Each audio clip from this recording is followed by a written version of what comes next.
Hello friends, मैं उदय Tiwari eminent institute के YouTube platform पर एक बार फिर से आपका स्वागत करता हूं। हम लोगों ने स्टार्ट किया है आधुनिक भारत का इतिहास, जिसमें हम लोग बात कर रहे थे गांधी युग की। पिछले लेक्चर में हमने बात की है गांधी युग में गांधी का उदय और उनकी सफलता के कारण। आज हम बात कर रहे हैं कुछ गांधी के समकालीन जो महत्वपूर्ण आंदोलन थे उन आंदोलनों के बारे में। जैसे हमने बात की कि गांधी जी के जो शुरुआती चरण रहे हैं, ठीक है, उसमें जो प्रमुख आंदोलन रहे हैं, जैसे आपका चंपारण सत्याग्रह रहा है, ठीक है। एक किसान चंपारण के राजकुमार शुक्ल, उनके बुलाने पर ठीक गांधी जी वहाँ पर आंदोलन में भाग लेने जाते हैं। जैसे अगर चंपारण के बारे में अगर हम बात करते हैं, चंपारण उस समय पे एक बहुत बड़ा क्षेत्र हुआ करता था, जिसमें आपका मधुबनी है, ठीक है, रामनगर है, बेतिया है, ये कुछ महत्वपूर्ण क्षेत्र, इन सबको मिलाकर एक क्षेत्र हुआ करता था चंपारण, जहाँ पर नील की खेती के लिए फेमस हुआ करता था। अंग्रेजों के द्वारा नील की खेती कराई जाती थी। और इस यहाँ पर एक पद्धति हुआ करती थी जिसे हम तिनकटिया पद्धति कहते थे। जमीन को उसे कट्ठे में बांटा गया था। कट्ठा एक इकाई है जमीन की।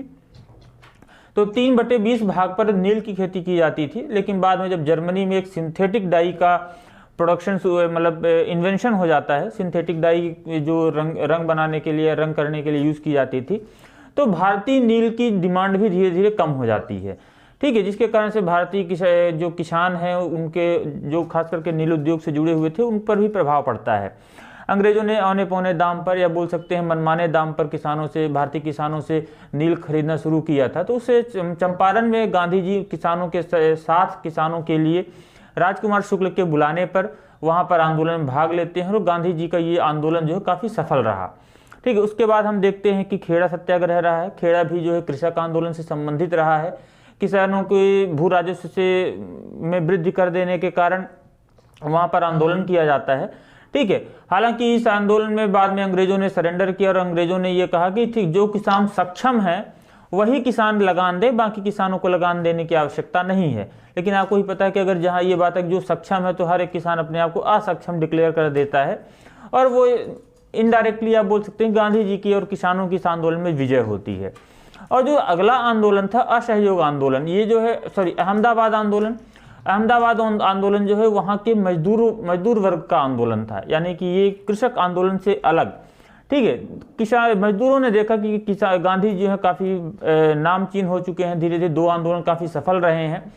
तो यहाँ पर जो मिल मालिक थे उनकी मजबूरियाँ थी, क्योंकि जब प्रथम विश्व युद्ध चल रहा था, प्रथम विश्व युद्ध के कारण संसाधनों पर दबाव ज़्यादा पड़ा, ठीक है। जो इंडस्ट्रियलिस्ट थे, उद्योग वगैरह थे, उन पे बहुत ज़्यादा टैक्सेस लगा दिए गए थे, जिसके कारण से उनके ऊपर भी खर्चे आ रहे थे।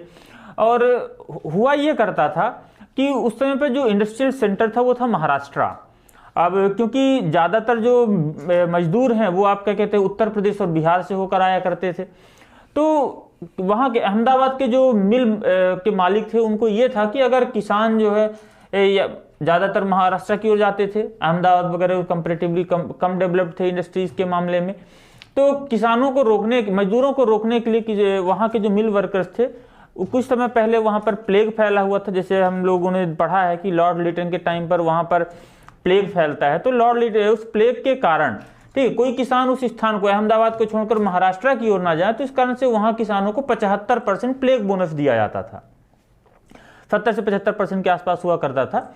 तो प्लेग बोनस देने से मजदूरों को मना कर दिया जाता है। वहाँ के जो मिल मालिक थे उन्होंने प्लेग बोनस देने से मना कर दिया, तो सारे मजदूर जो है वो यहाँ हड़ताल पर बैठ जाते हैं। गांधी जी भी उनके साथ ज्वाइन करते हैं। बाद में आम सहमति ये बनी कि गांधी जी ने कहा कि ठीक है, गांधी से जब वार्ता होती है तो उन्होंने कहा कि ठीक है 35% बोनस पर राजीनामा हो जाता है। किसानों को गांधी जी ने समझाया कि आप 35% ले लीजिए, मजदूरों को गांधी जी ने समझाया कि आप 35% ले लीजिए, और मिल मालिकों को समझाया कि आप 35% बोनस दे दीजिए। इस तरीके से भिन्न भिन्न सिचुएशन होती है, और गांधी जी एक तरह से इस आंदोलन में फिर से पॉजिटिव स्टैंड पे आते हैं, और ये अहमदाबाद आंदोलन भी काफ़ी सफल हुआ। इन तीनों आंदोलनों की सफलता के बाद गांधी जी का जो कद है भारतीय राष्ट्रीय कांग्रेस में, भारत में काफ़ी बड़ा हो गया। और इसके बाद गांधी जी का एक बहुत ही महत्वपूर्ण राजनीतिक आंदोलन शुरू होता है, जिसे हम बोलते हैं रॉलेट सत्याग्रह। जैसे रॉलेट सत्याग्रह की बात करें तो वहाँ एक न्यायाधीश थे सिडनी रॉलेट, सिडनी रॉलेट की अध्यक्षता में एक कमीशन बनाया गया था जो देश में जो क्रांतिकारी घटनाएं हो रही थी उन क्रांतिकारी गतिविधियों को नियंत्रित करने के लिए, प्रभावशाली ढंग से उनसे निपटने के लिए ये सिडनी रॉलेट की अध्यक्षता में एक समिति का गठन किया गया था। इसमें कानून ये बनाया गया था, रॉलेट एक्ट को हम काला कानून के नाम से भी जानते हैं। 1919 में ये अधिनियम पारित हुआ था सर सिडनी रॉलेट की अध्यक्षता में। इसे हम नो अपील,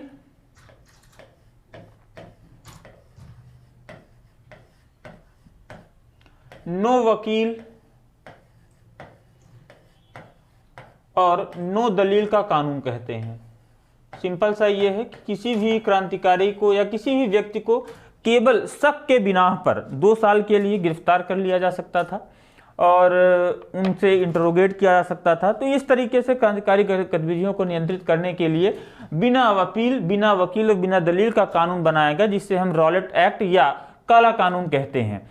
तो गांधी जी ने इस आंदोलन के, इस कानून के खिलाफ आवाज उठाना शुरू कर दिया, ठीक है। और इसी कानून से गांधी जी की राजनीतिक यात्रा शुरू होती है, ठीक है। इसी कानून के विरोध से गांधी जी की राजनीतिक यात्रा शुरू होती है, ठीक है। और इसमें गांधी जी काफी सफल होते हैं। इस एक्ट का पूरा नाम था एनार्कियल एंड रिवोल्यूशनरी एक्ट 1919, 1919। आप लोग ध्यान रखेंगे, इसका पूरा नाम लिख लीजिएगा।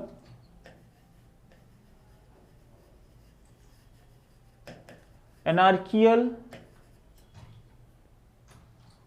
एंड रिवोल्यूशनरी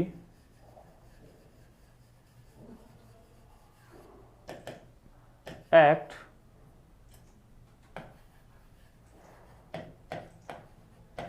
1919, ठीक है। तो ये इस कानून का पूरा नाम था जिसे हम रॉलेट एक्ट के नाम से जानते हैं, क्योंकि इसके अध्यक्ष जो है सिडनी रॉलेट थे, ठीक है। इसे वहाँ की इंपीरियल लेजिस्लेटिव काउंसिल के द्वारा मार्च 1919 में लागू किया गया था और इस तरीके बाद में इसे रिपील कर लिया गया था, यानी कि वापस ले लिया गया था। तो इस कानून के साथ गांधी जी की राजनीतिक यात्रा शुरू होती है और इसके विरोध में जगह जगह पर सत्याग्रह की शुरुआत होती है। सत्याग्रह क्या, हम लोगों ने पहले अपने पिछले वीडियो में देख लिया है कि गांधी जी का सत्याग्रह का स्वरूप क्या होता था, ठीक है। तो गांधी जी भी इस आंदोलन के लिए आगे निकलते हैं और यहाँ हम देखते हैं कि पंजाब जो है उस समय पर कृषकों का एक बहुत ही महत्वपूर्ण सेंटर हुआ करता था। आज भी हम देखते हैं कि पंजाब से बहुत ज़्यादा किसान आते हैं, बहुत ज़्यादा कृषक गतिविधियाँ जो हैं पंजाब में से संचालित होती हैं। अभी जैसे हमने देखा था कि जो 3 विशेष कानून जो किसानों को रातों रात अमीर बना देने वाले थे, ठीक है, उन कानूनों का प्रस्ताव हमारी संसद ने पारित किया और बाद में भारतीय संसद ने, या बोल सकते हैं भारतीय सरकार ने, इन कानूनों को वापस ले लिया। तो कृषक जो हैं ज़्यादातर पंजाब के क्षेत्र से बिलोंग करते थे और वहाँ पर इसी कानून के विरोध में, ठीक है, 2 प्रमुख नेता थे, डॉक्टर सैफुद्दीन किचलू और डॉक्टर सत्यपाल। इन दोनों नेताओं को गिरफ्तार कर लिया जाता है और इन नेताओं की गिरफ्तारी के विरोध में वहाँ पर जगह जगह प्रदर्शन हो रहे हैं, सभाएं हो रही हैं। वहीं एक स्थान का नाम है जलियांवाला बाग। जलियांवाला बाग, अभी आप लोगों ने एक रिसेंट में एक मूवी आई है ऊधम सिंह, ठीक है। आप उस मूवी में आप देखेंगे कि जलियांवाला बाग हत्याकांड का कैसा दिखाया गया है, बहुत ही अच्छा चित्रण किया गया है। मैं मूवी की बड़ाई नहीं कर रहा हूँ, लेकिन जिन लोगों को इन ऐतिहासिक घटनाओं में इंटरेस्ट है वो उस मूवी को जरूर देखें। बड़ा ही सजीव चित्रण किया गया उस जलियांवाला बाग हत्याकांड का। वहाँ पर एक अंग्रेज अधिकारी था, माइकल ओ डॉयर। 2 अधिकारी हैं, एक जो वहाँ का प्रमुख हुआ करता था, गवर्नर था, गवर्नर का नाम था माइकल ओ डॉयर, और जो इंचार्ज ऑफिसर था उसका नाम था रेनिगल डायर, ठीक है। तो दोनों ऑफिसर डायर ही हैं, आपको याद रखना है। तो जनरल माइकल ओ डॉयर के आदेश पर, ठीक है, ये वहाँ पर एक तो धारा 144 लगा दी जाती है, जिसके कारण से जो क्रांतिकारी आंदोलन है, लोग वहाँ पर समूह इकट्ठा नहीं करेंगे, वहाँ पर विरोध प्रदर्शन नहीं करेंगे। और बाद में इसके बावजूद भी कुछ लोगों ने वहाँ पर जलियांवाला बाग में सभाएं एकत्रित की और बिना परमिशन के सभा थी, इस कारण से बिना किसी इंफॉर्मेशन के, प्रायर इंफॉर्मेशन के, उन पर माइकल ओ डॉयर के आदेशानुसार गोलीबारी कर दी जाती, जिसमें हजारों लोग मारे जाते हैं। वहीं एक कुआं था, उसमें बहुत सारे बच्चे और महिलाएं कुएं में गिर के उनकी मृत्यु हो जाती है, ठीक है। बाद में इस आंदोलन को जस्टिफाई करने के लिए, ठीक है, अंग्रेजों ने एक कमेटी बनाई थी। इस कमेटी का नाम था हंटर कमेटी, और हंटर कमेटी ने ये रिकमेंड किया कि हंटर कमेटी ने जो रिपोर्ट प्रस्तुत की थी उसमें यह बताया गया कि 379 लोग इस जलियांवाला बाग हत्याकांड में मारे गए हैं, ठीक है, लेकिन मारे इससे कहीं ज्यादा है। उसके बाद भारतीय राष्ट्रीय कांग्रेस ने भी मदन मोहन मालवीय की अध्यक्षता में एक कमेटी बनाती है जिसे हम बोलते हैं तहकीकात कमेटी। तो तहकीकात कमेटी भी अपना रिपोर्ट प्रस्तुत करती है, ठीक है। आपको यह ध्यान रखना है जलियांवाला बाग हत्याकांड जो है उसकी डेट क्या है, 13 अप्रैल 1919, बैसाखी के दूसरे दिन की बात है ये, ठीक है। तब ये जलियांवाला बाग हत्याकांड होता है।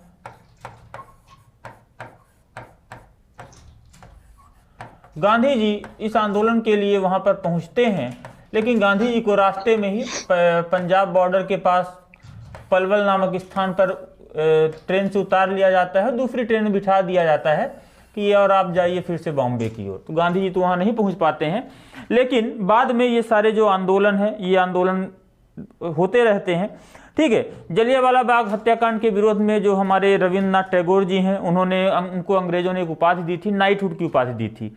तो उस नाइटहुड की उपाधि को त्याग देते हैं, ठीक है। तो इस तरीके से यहाँ पर ये सारी घटनाएं हो रही हैं इन घटनाक्रमों के साथ में, ठीक है। गांधी जी ने अपने आप को और भारतीय राष्ट्रीय कांग्रेस को जोड़ना शुरू किया और गांधी जी ने कहा कि ये अच्छा समय है जब हम लोगों को जो देश में खाई बनती चली जा रही थी, खास करके जो वर्ग समन्वयवाद की कमी थी, यानी कि जो अलग अलग वर्ग के लोग थे, जैसे पूंजीपति वर्ग हैं, श्रमिक वर्ग अलग चल रहे हैं, मजदूर वर्ग अलग चल रहे हैं, ठीक है, सवर्ण और क्या कहते हैं निम्न जाति के लोग अलग हैं, हिंदू मुस्लिम की खाई लगातार बढ़ती चली जा रही क्योंकि मुस्लिम लीग की स्थापना हो चुकी है। ऐसे समय में गांधी जी ने देखा कि अब क्या है, वो समय आ चुका है जब हमें एक दूसरे के साथ होना होगा, एक दूसरे के लिए खड़ा होना होगा और इस तरीके से एक जन सैलाब तैयार करना होगा जो इस राष्ट्रीय आंदोलन को सफल बनाएगा। तो ये पृष्ठभूमि रही है। इन पृष्ठभूमि के अलावा गांधी जी ने यहाँ पर गांधी जी के समय के दो महत्वपूर्ण आंदोलन है, खिलाफत आंदोलन और असहयोग आंदोलन। तो उसकी हम चर्चा करते हैं, खिलाफत आंदोलन और असहयोग आंदोलन की। तो आप देख रहे हैं कि खिलाफत आंदोलन और असहयोग आंदोलन दोनों ही क्या है, जन आंदोलन है, ठीक है। वर्ष 1919 से 1922 में भारत में ब्रिटिश शासन का विरोध करने के लिए खिलाफत और असहयोग आंदोलन ये दो जन आंदोलन आयोजित किए गए थे, अभी हमने बात की, ठीक है।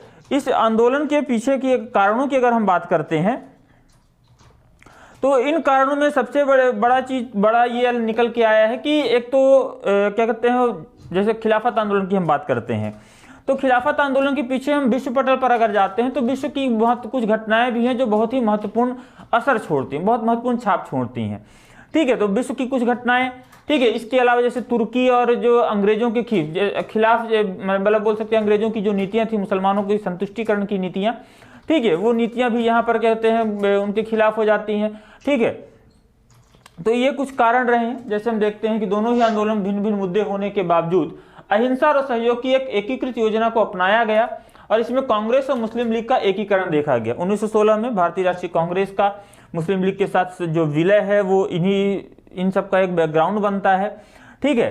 तो इन सबके कारण हम देखते हैं कि कौन कौन से रहे हैं। तो सबसे पहला एक तो रहा है सरकार के क्रूरतापूर्ण कार्य। हमने देखे कि सरकार की जो नीतियां रही हैं, एक तो चाहे उनकी भू राजस्व से संबंधी नीतियां रही हों या सामाजिक नीतियां रही हों या धार्मिक हस्तक्षेप की नीति रही हो, ठीक है, सरकार के जो ये क्रूरतापूर्ण कार्य थे वो एक कारण बनते हैं। दूसरा हमने अभी बात की रॉलेट एक्ट और जलियांवाला बाग, ठीक है। रॉलेट एक्ट और जलियांवाला बाग हत्याकांड के कारण लोगों को ये भी बात समझ में आ गई कि जो अंग्रेज हैं वो भारतीयों के किसी भी तरीके से उनके साथ नहीं है और अंग्रेजों का जो एक सभ्य चेहरे का नकाब था वो क्लियर हो जाता है लोगों के समक्ष, ठीक है। और हमने ये बात की हंटर कमीशन और यही चर्चा हाउस ऑफ लॉर्ड्स यानी ब्रिटिश संसद में भी हो रही है। तो उसके लिए बाद में जनरल डायर को हालांकि इसका पारितोषिक भी दिया जाता है, उसका प्रमोशन कर दिया जाता है और आगे चला जाता है। तो आप जब ऊधम सिंह वाली मूवी देखेंगे तो उसमें आप बेहतर तरीके से समझ पाएंगे। दूसरी मूवी जो हमने अभी लास्ट लेक्चर में बात की थी गांधी, ठीक है, तो उसको भी आप देख सकते हैं, ठीक है। तो इस तरीके से ये सरकार के कार्य रहे हैं, जैसे रॉलेट एक्ट है, आपका जलियांवाला बाग हत्याकांड है या हंटर कमेटी का जो जस्टिफिकेशन रहा है, ठीक है। इन सारे कारणों से ये आंदोलन शुरू होते हैं। जिसमें एक और है, हम देखते हैं कि असंतुष्ट भारतीय, ठीक है। इसी बीच आप देखते हैं 1919 का जो मॉन्टेग्यू चेम्सफोर्ड रिफॉर्म रहा है, जिसमें हम देखते हैं कि द्वैध शासन प्रणाली की स्थापना होती है। ठीक है, द्वैध शासन प्रणाली क्या है आपको पता होगा कि द्वैध का मतलब होता है दो लोगों का शासन। ठीक है, हालांकि इसके बारे में डिटेल में हमारे जो पॉलिटी की लेक्चर सीरीज हुई है उसमें हम देखते हैं संवैधानिक विकास। ठीक है, तो आप उसको एक बार देख लीजिएगा, इसकी लिंक आपको डिस्क्रिप्शन बॉक्स में दे दी जाएगी। ठीक है, तो उसको आप देख लीजिएगा कि 1919 का जो सुधार अधिनियम रहा है वो क्या है। ठीक है, अभी मैं शॉर्ट में आपको बता दूं कि इसे हम मॉन्टेग्यू चेम्सफोर्ड रिफॉर्म के नाम से भी जानते हैं। ठीक है, तो मॉन्टेग्यू चेम्सफोर्ड रिफॉर्म जो है, ठीक है, इसमें इसके कारण भारतीयों की जो सुशासन की बढ़ती मांग थी उसको पूरा करने में अंग्रेज जो है वो विफल रहे हैं, क्योंकि भारतीय पहले ही आंदोलन कर चुके हैं कि हमें अब पूर्ण स्वराज चाहिए। ठीक है, बाद में इसी में 1929 में लाहौर के अधिवेशन में पूर्ण स्वराज का नारा भी दिया जाता है। ठीक है, इसके अलावा एक कारण और रहा है, वो है आपका आर्थिक कठिनाई। ठीक है, आर्थिक कठिनाई में हम देखते हैं कि जो प्रथम विश्व युद्ध रहा, प्रथम विश्व युद्ध के बाद के वर्षों में देश की जो आर्थिक स्थिति है, खास करके जो इन्फ्लेशन है बोल सकते हैं, जो महंगाई है वो काफी बढ़ जाती है। इस महंगाई के कारण लोगों को काफी संघर्ष करना पड़ रहा है। तो एक आर्थिक कारण भी बनता है जो क्या कहते हैं यहाँ पर इन आंदोलनों को में लोगों को जोड़ने में मदद कर रहा है। ठीक है, साथ ही साथ लगभग समाज का हर एक वर्ग, जैसे हमने अपने बात की अभी कि पूंजीपति वर्ग चल रहा है, श्रमिक वर्ग चल रहा है या मजदूर वर्ग चल रहे हैं। ठीक है, पूंजीपतियों को समस्या है, उनके कहते हैं प्राइस से लेकर मजदूर को उसके बोनस से लेकर रिलेटेड या सैलरी से रिलेटेड इश्यूज हैं। ठीक है, तो हर एक वर्ग जो है यहाँ पर संघर्ष कर रहा है और इन्हीं संघर्षों के कारण, ठीक है, ये सारे के सारे जो हैं वो आपस में एक दूसरे से जुड़ना शुरू कर देते हैं। ठीक है, तो इसमें वस्तुओं की कीमतों में वृद्धि होती है। ठीक है, भारतीय उद्योगों के उत्पादन में कमी हो रही है, इंडस्ट्रीज के लिए टैक्स रेट बढ़ाए जा रहे हैं, किराए बढ़ाए जा रहे हैं। ठीक है, तो इसके कारण से जो कंडीशन है काफी बद से बदतर होती चली गई।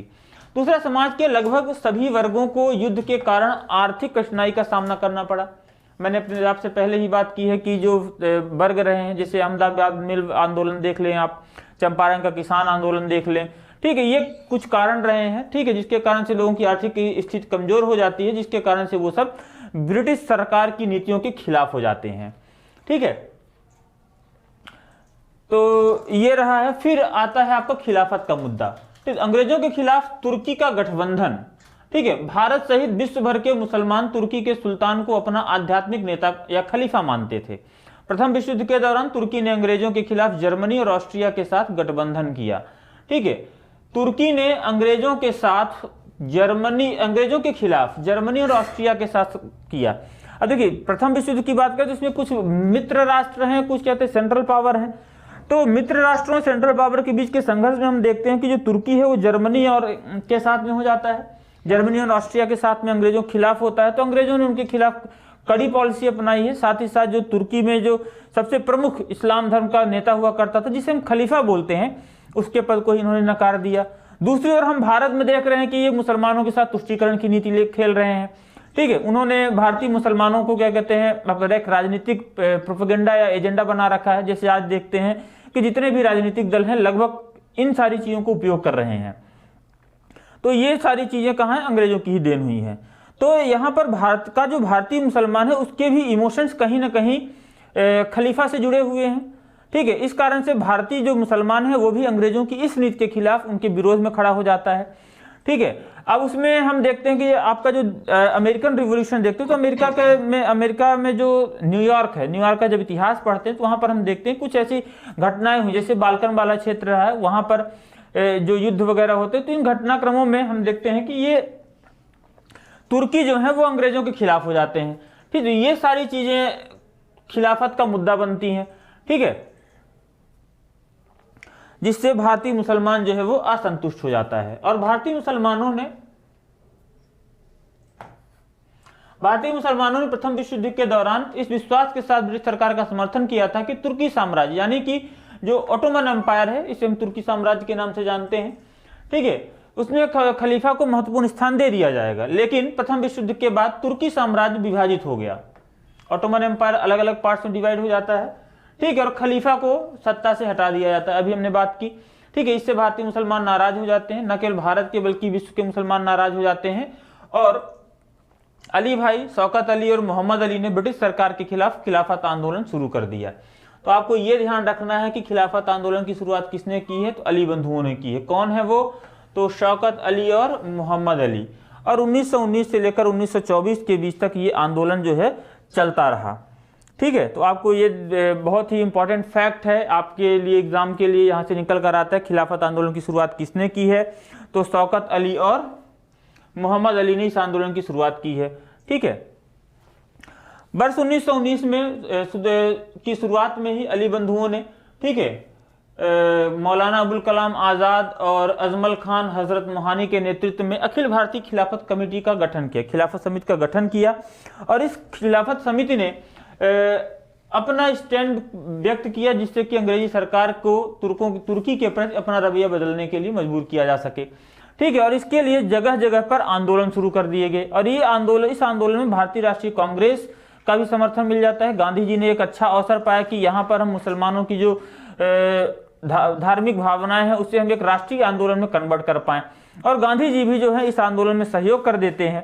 ठीक है, उसके पहले हम देख चुके हैं कि कांग्रेस और मुस्लिम लीग के बीच में 1916 में लखनऊ में समझौता हो चुका है। ठीक है, जिसके कारण से हिंदू मुस्लिम एकता को बढ़ाने का एक अच्छा अवसर मिला है, क्योंकि अंग्रेजों ने इस बीच में जो हिंदू मुस्लिमों के बीच में जो एक खाई बनती चली जा रही थी, ठीक है, क्या फूट डालो शासन करो की नीति के कारण, उसके कारण से गांधी जी ने कोई एक अच्छा अवसर मिल गया जहां पर वो हिंदू मुस्लिम एकता को फिर से रीस्टैब्लिश कर सकते थे। तो अखिल भारतीय खिलाफत कमेटी का गठन किया गया और इसकी अध्यक्षता की थी महात्मा गांधी ने। ठीक है, ध्यान रखेंगे, अखिल भारतीय खिलाफत कमेटी की अध्यक्षता किसने की है,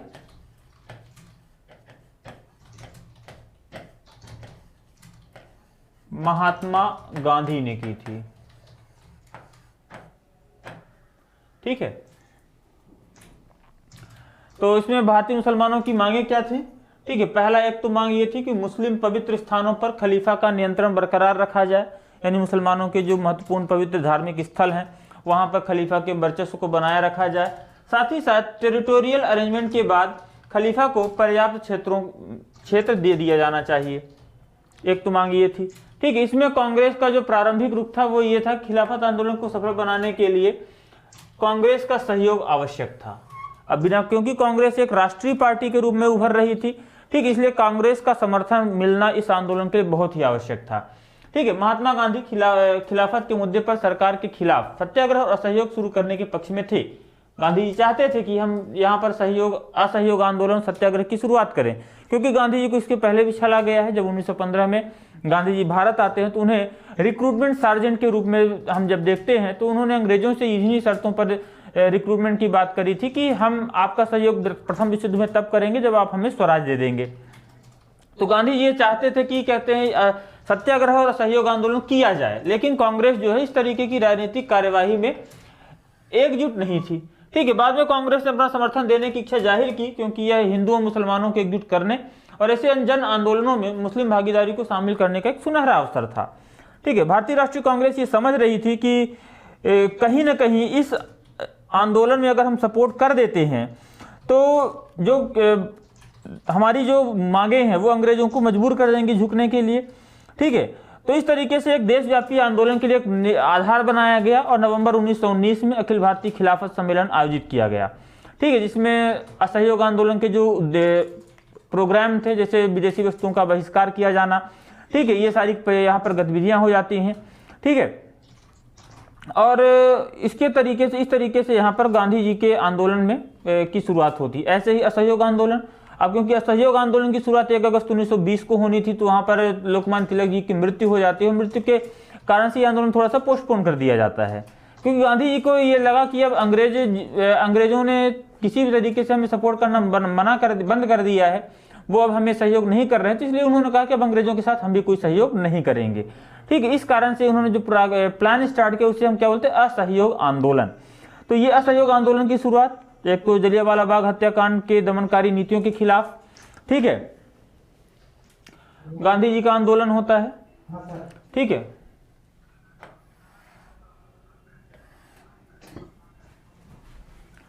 तो ये असहयोग आंदोलन खिलाफत आंदोलन के समर्थन के रूप में शुरू किया गया था। ठीक है, संदेश का जो प्रचार प्रसार है, अहिंसा का जो संदेश था उसका प्रचार प्रसार यहां पर किया जाना था।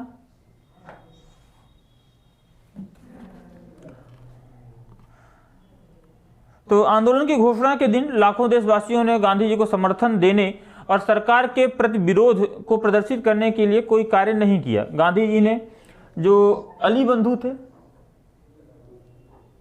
अली बंधुओं के साथ मिलकर राष्ट्रीय एकता का प्रसार करने और सरकार के साथ असहयोग करने के संदेश का प्रचार करने के लिए व्यापक दौरा किया। जगह जगह पर वो जा रहे हैं और वहां पर लोगों के साथ कम्युनिकेट कर रहे हैं, जिससे कि असहयोग आंदोलन और खिलाफत आंदोलन के उद्देश्यों को जनता तक पहुंचाया जा सके। ठीक है, इसके लिए ब्रिटिशर्स ने भारतीयों को जो उपाधियां दी थी, ठीक है, उनका त्याग किया जाना था, विदेशी वस्तुओं का बहिष्कार किया जाना था, विदेशी जो शैक्षणिक संस्थान है उनका बहिष्कार किया जाएगा, हम स्वदेशी अपनाने पर जोर देंगे।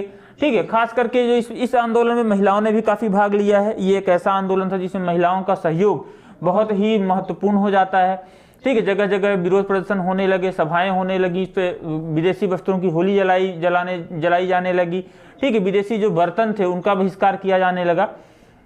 तो इस तरीके से हम देखते हैं कि 1920 से 22 के समय में विदेशी वस्तुओं का जो आयात है, ठीक है, उस पर काफी गिरावट देखने के लिए मिलती है। ठीक है, स्वदेशी प्रचार का बोलबाला हो जाता है। स्वदेशी इसके लिए तो तिलक स्वराज फंड की स्थापना की जाती है और रातों रात करोड़ों रुपए का क्या कहते हैं फंड यहाँ पर इस आंदोलन के लिए मिल जाता है। ठीक है, तो स्वदेशी प्रचार वगैरह की घटनाएं यहाँ पर हो रही हैं। ठीक है, और चरखा जो है उस समय पर, जैसे हमने बात की, गांधी जी का जो सत्याग्रह है, अहिंसा का जो आंदोलन है, वो विदेशी वस्तुओं का बहिष्कार, स्वदेशी अपनाने पर ज्यादा जोर देते हैं। ठीक है, उपभोक्तावादी संस्कृति के विरोधी हैं गांधी जी। वो चाहते हैं कि भारतीय जो है अपना काम स्वयं से करें। ठीक, और विदेशी वस्तुओं पर या जो पश्चिमी संस्कृति है, पश्चिमी सभ्यता है, उसके खिलाफ रहें। ठीक, इस कारण से गांधी जी चरखा का प्रयोग करते हैं अपने वस्त्रों की कताई के लिए। तो चरखा जो है सिंबॉलिक रिप्रेजेंटेशन बन जाता है। चरखा देश में कहते हैं एक महत्वपूर्ण घरेलू सामान बन गया, जिसमें हम देखते हैं कि जो छात्र हैं, अलग अलग वर्ग के लोगों का अलग अलग रिस्पॉन्स रहा है। तो एक जो छात्र रहे हैं, स्टूडेंट्स, ठीक है, उनका अलग असर देखने के लिए पड़ता है। उन्होंने क्या किया, सरकारी जो ब्रिटिश संचालित इंस्टीट्यूशन थे उनको छोड़ दिया। ठीक है, यानी कि स्कूल और कॉलेज का बहिष्कार किया जाने लगा। दूसरा जो है आपका मध्यम वर्ग जो है उसने गांधी जी के कार्यक्रमों के प्रति शुरू में कुछ आपत्तियां व्यक्त की थी, क्योंकि आप देखते हैं मध्यम वर्ग हमेशा पहले भी पतित था, आज भी पतित है। ठीक है, लेकिन शुरुआती दौर पे उन्होंने बहुत ज्यादा रिस्पॉन्स नहीं दिया, लेकिन बाद में वो मध्यम वर्ग भी गांधी जी के साथ जुड़ता है। ठीक है, व्यवसायी वर्ग जो है अंग्रेजों की आर्थिक नीतियों के खिलाफ वो एकजुट होता है, और यहाँ पर गांधी जी को इन व्यापारिक समूहों का भी समर्थन प्राप्त होता है। ठीक है, क्योंकि स्वदेशी वस्तुओं के उपयोग से उन्हें भी लाभ मिलेगा। ऑब्वियस सी बात है, जो व्यापारी हैं, भारतीय उद्योग धंधे जो हाशिए पर चले गए थे, उन उद्योग धंधों को बढ़ाने के लिए इन व्यापारियों का सपोर्ट लेना जरूरी था। तो उनको भी इस आंदोलन से कुछ न कुछ मदद मिलती। तो इस कारण से यहाँ पर व्यापारी वर्ग ने भी गांधी जी के आंदोलनों को सहयोग किया है। ठीक है, दूसरी ओर हम देखते हैं महिलाएं और कृषक और महिलाएं जो हैं, ये भी बड़ी तादाद में गांधी जी के सपोर्ट में आ जाती हैं। ठीक है, किसानों के जो आंदोलन थे, जैसे भू राजस्व जो कानून बनाए गए थे, ठीक है, हमने बात की थी, जैसे कि आपका कहते हैं जो रैयतवाड़ी व्यवस्था है, महालवाड़ी व्यवस्था है, ठीक है, या जब परमानेंट सेटलमेंट एक्ट है, इन सब के कारण जो किसानों का दोहन हो रहा था, ठीक है, उसके खिलाफ गांधी जी के आंदोलन में लोग शामिल हो जाते हैं। ठीक है, किसानों का भी इसमें भला था। ठीक है, दूसरा हमने जब चंपारण की बात की या खेड़ा सत्याग्रह की बात की, तो ये आंदोलन जो है गांधी जी को किसानों के साथ जोड़ने में मदद करते हैं, क्योंकि गांधी जी जो एक ऐसे व्यक्तित्व रहे हैं कि वो कभी भी सूट बूट पहनकर जनता के साथ नहीं जा रहे हैं, जनता के पास नहीं जा रहे हैं, वो जनता का बनके जनता के पास जा रहे हैं। ठीक है, आम वेशभूषा धारण करके वो जनता के समक्ष जा रहे हैं और उनसे कम्युनिकेट कर रहे हैं, उनकी भाषा में कम्युनिकेट कर रहे हैं। तो लोगों का जो जुड़ाव है वो गांधी जी से बनता चला जाता है। ठीक है, दूसरी ओर महिलाओं ने भी इस आंदोलन में बहुत बढ़ चढ़ कर हिस्सा लिया। ठीक है, पर्दा प्रथा का त्याग कर दिया गया, और इसके अलावा जो विदेशी शराब की दुकानें थी उन सब पर यहाँ पर महिलाओं के द्वारा विरोध किया गया। विदेशी कपड़ा है, शराब की दुकानों के सामने धरना प्रदर्शन है, ये कार्यक्रम हुआ करते थे इस असहयोग आंदोलन के। और असहयोग आंदोलन की शुरुआत के बाद, जैसे हमने पहले बात की, तिलक स्वराज फंड की स्थापना कर दी गई थी। ठीक है, तो तिलक स्वराज फंड में पैसे काफी ज्यादा इकट्ठे हो गए थे, जिसके कारण से क्या कहते हैं आंदोलन के लिए जो धन का अभाव था वो भी कुछ बहुत बड़ा मैटर नहीं कर रहा था यहाँ पर। ठीक है, तो इस तरीके से ये जो आंदोलन है, असहयोग आंदोलन और खिलाफत आंदोलन लगातार अपनी ऊंचाइयों पर पहुंचता चला जा रहा था। ठीक है, ऐसे में बात आती है कि आखिर सरकार की प्रतिक्रिया क्या है, सरकार क्या सोचती है, क्योंकि हमने अलग अलग लोगों का देखा कि किन कारणों से आंदोलन की शुरुआत होती है, उसमें अलग अलग वर्ग के लोगों का क्या रिस्पॉन्स रहा है। ठीक है, गांधी जी तो अपने वर्ग समाजवाद की थ्योरी पर खरे उतरते हैं, वो सारे वर्गों को एकजुट करके ले आते हैं, लेकिन ये सब आंदोलन किसके खिलाफ हो रहे हैं, सरकार के खिलाफ हो रहे हैं। तो आखिर सरकार की प्रतिक्रिया इन आंदोलनों के प्रति क्या रही है, सरकार का क्या रुख रहा है, इसको जानते हैं। तो आंदोलन के दमन के लिए पुलिस के द्वारा फायरिंग का सहारा लिया गया। अब गांधी जी का आंदोलन अहिंसात्मक रहा है, सत्याग्रह रहा है, सत्य के लिए आग्रह वाला आंदोलन रहा है, तो गांधी जी तो कभी विरोध करेंगे नहीं, कई लोगों की जानें चली जाती हैं। ठीक है, कांग्रेस जो है, खिलाफत और स्वयंसेवी संगठनों ने, इन सारे संगठनों को सरकार ने क्या किया, अवैध घोषित कर दिया, क्योंकि भारतीय राष्ट्रीय कांग्रेस और खिलाफत समिति के बैनर तले ही ये सारे आंदोलन हो रहे हैं और इस सरकार के खिलाफ हो रहे हैं। तो सरकार ने इन दोनों संस्थाओं को क्या कर दिया, अवैध घोषित कर दिया गया। कोई भी सार्वजनिक सभा अगर हो रही है तो वो क्या है, बिना पर इलीगल डिक्लेयर कर दिया गया। और गांधी जी को छोड़कर, केवल गांधी जी को छोड़कर बाकी लगभग जितने भी नेता हैं उन सबको गिरफ्तार कर लिया जाता है। ठीक है, और यहीं पर एक घटना घटित होती है, बड़ी ही अप्रत्याशित और बड़ी विडंबना वाली घटना है। ठीक है, मैं उस घटना का उल्लेख करता हूं। आप देखिए, फरवरी 1922 में, ठीक है, एग्जैक्ट डेट अगर देखूं तो ये शायद 5 फरवरी है। ठीक है, फरवरी 1922 में उत्तर प्रदेश का एक स्थान है चौरी चौरा। ठीक है, अभी इसका हमने सेलिब्रेट किया है। चौरी चौरा नामक स्थान पर वहां की भीड़ ने थाने के कुछ पुलिसकर्मियों के साथ संघर्ष के कारण, ठीक है, 22 पुलिसकर्मियों को जला दिया। पूरे थाने को आग लगा दी गई, जिसमें 22 पुलिसकर्मी मारे जाते हैं। ठीक है, और इस खबर ने गांधी जी को पूरी तरीके से झकझोर दिया, क्योंकि गांधी जी के द्वारा जो चलाया जा रहा आंदोलन था वो आंदोलन कैसा था, अहिंसात्मक आंदोलन था। गांधी जी किसी भी रूप में हिंसा को प्रमोट नहीं करते थे।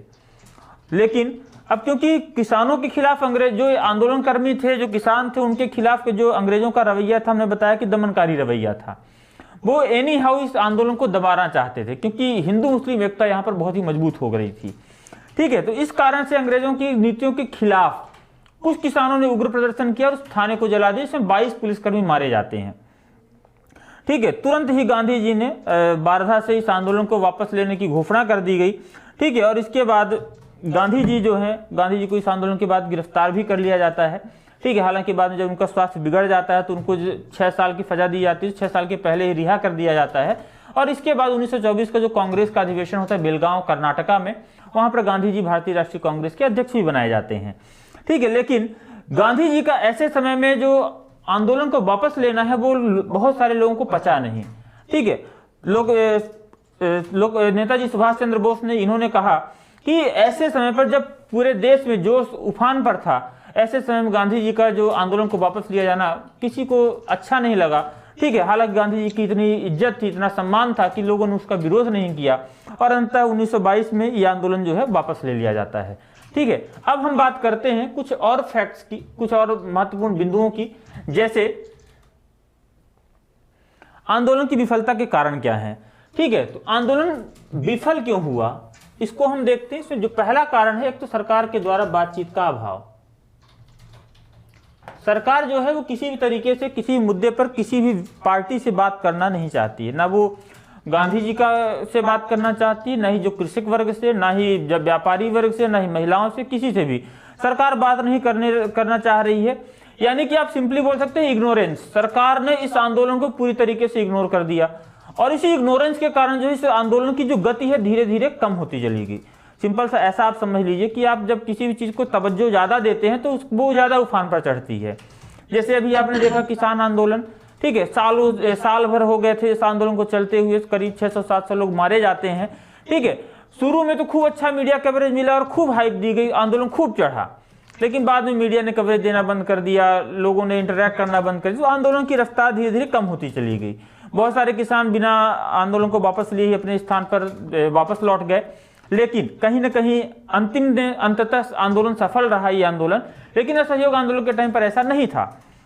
असहयोग आंदोलन में सरकार ने जब बातचीत ना की, ठीक है, यानी कि अपना इंटरेस्ट तो नहीं किया, तो आंदोलन जो है धीरे धीरे आंदोलन की गति धीमी होती चली गई और अंत में एक स्थिति ऐसी आई कि आंदोलन में ऊर्जा और जोश बनाए रखना संभव नहीं था, तो ये आंदोलन खत्म हुआ। दूसरा, हिंसा का प्रयोग, हमने भी बात की चौरी चौरा वाला हत्याकांड, जिसके कारण से गांधी जी को अंततः ये आंदोलन वापस लेना पड़ा, ठीक है।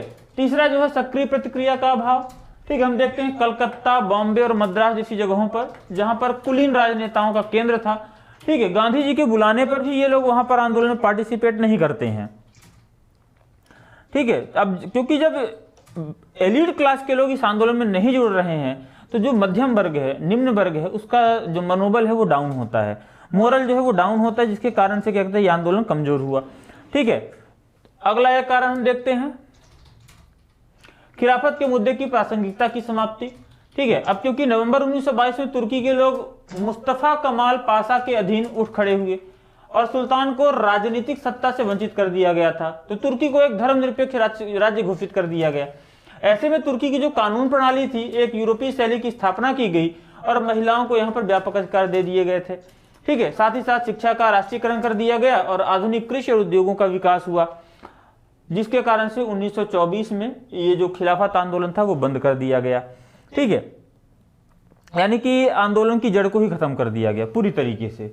तो खिलाफत का जो मुद्दा था उसकी प्रासंगिकता ही खत्म हो गई, जिसके कारण से ये आंदोलन को वापस लेना पड़ा, ठीक है। फिर अगला है आंदोलन का प्रभाव, असहयोग आंदोलन जो था उसका प्रभाव क्या पड़ा। तो प्रभाव ये है, एक तो आंदोलन का अधिकतम प्रसार हुआ, ठीक है। इस आंदोलन से बहुत सारे लोग एक दूसरे से जुड़ते हैं, हिंदू मुसलमानों के बीच का जो गैप था, ठीक है, वो गैप कम होता है, ठीक। इसमें जो देश की राष्ट्रवादी भावनाएं थी वो देश के अलग अलग क्षेत्रों तक पहुंच जाती हैं, ठीक है। और बहुत सारे लोग जैसे कारीगर हैं, किसान हैं, छात्र हैं, शहरी गरीब हैं, महिलाएं हैं, व्यापारी हैं, ये सब एक दूसरे के साथ जुड़ते हैं। स्वराज और स्वदेशी संस्थाएं जो हैं इनकी स्थापना की जाती है, जैसे इसमें आप देखते हैं गुजरात विद्यापीठ की स्थापना हुई, काशी विद्यापीठ की स्थापना होती है, बिहार विद्यापीठ है, बंगाल राष्ट्रीय विश्वविद्यालय है, जामिया मिलिया इस्लामिया, ठीक है, और राष्ट्रीय मुस्लिम विश्वविद्यालय जैसे राष्ट्रीय संस्थानों की स्थापना होती है। ये सारे राष्ट्रीय संस्थान जो हैं वो स्वदेशी थे, भारतीय थे, ठीक है। इसमें स्वराज, खादी का उपयोग, इनके प्रति प्रेम और स्वदेशी बनने की मजबूत विचारधारा को जन्म मिलता है, ठीक है। भारतीयों के मध्य एकता स्थापित होती है,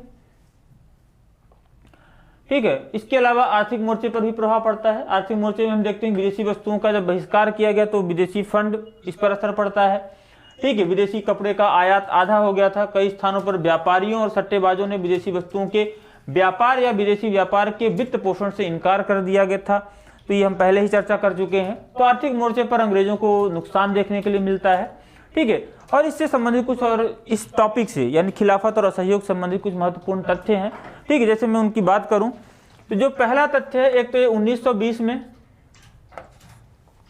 तुर्की के साथ सेवर्स की संधि होती है, इस पर हस्ताक्षर किए गए जाते हैं, जिस संधि के तहत तुर्की को पूरी तरीके से खंडित कर दिया गया था। तो आपको ये याद रखना है कि सेवर्स की संधि के बाद ही ये घटना होती है, ठीक है। जून 1920 में इलाहाबाद में आयोजित एक सर्वदलीय सम्मेलन में स्कूल, कॉलेज और कानून अदालतों के बहिष्कार के कार्यक्रम को मंजूरी दी गई और महात्मा गांधी को उसका नेतृत्व करने के लिए कहा गया था।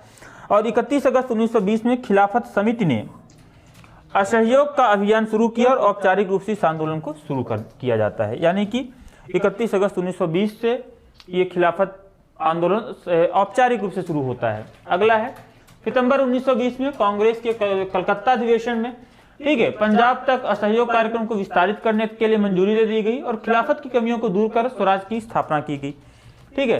दिसंबर 1920 में भारतीय राष्ट्रीय कांग्रेस के नागपुर अधिवेशन में असहयोग कार्यक्रम का अनुमोदन किया गया।